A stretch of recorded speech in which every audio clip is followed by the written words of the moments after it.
निश्चितपणे हे काम देखील आपण हातामध्ये घेऊ आणि यासोबत आपण अत्यंत महत्त्वाच्या 2 मागण्या केलेल्या आहेत। सगळ्याच मागण्या महत्त्वाच्या आहेत, पण या ठिकाणी अरबी समुद्रातलं जे स्मारक आहे ते सुप्रीम कोर्टात अडकलं, पण आता सुप्रीम कोर्टाने ते हायकोर्टाला पाठवलंय।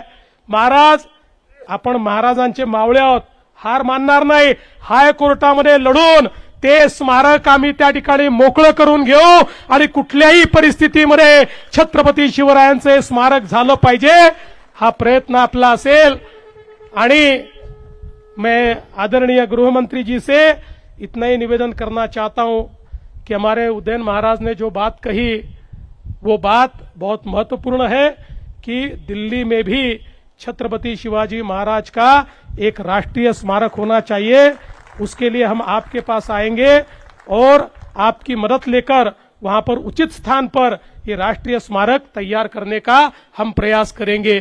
मला एक अजून गोष्ट आपल्याला सांगायची आहे की आपल्या देशाचे आपले लाडके प्रधानमंत्री माननीय मोदीजींनी आपल्या छत्रपती शिवरायांच्या 12 किल्ल्यांना युनेस्कोची हेरिटेज साइट म्हणून, विश्व हेरिटेज म्हणून त्या ठिकाणी नॉमिनेट केलेला आहे।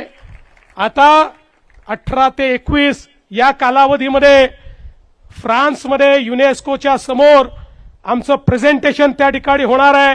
मी आणि आशिष शेलार आम्ही त्या ठिकाणी जाणार आहोत आणि मला विश्वास आहे की आपले 12 महाराजांचे किल्ले हे आता केवळ भारताचे नाही तर विश्व वारसा म्हणून त्याला त्या ठिकाणी मोदीजींच्या पुढाकाराने एक दर्जा प्राप्त होईल। मी आज जास्त वेळ घेणार नाही, आपल्याला अमित भाईंना सगळ्यांना ऐकायचं आहे, पण एवढंच सांगतो, महाराष्ट्रातलं आपलं सरकार हे छत्रपती शिवरायांच्या आशीर्वादाने चालणारं सरकार आहे। त्यामुळे कुठल्याही वेळी काम करताना आमच्या समोर केवळ छत्रपतींचाच आदर्श असतो।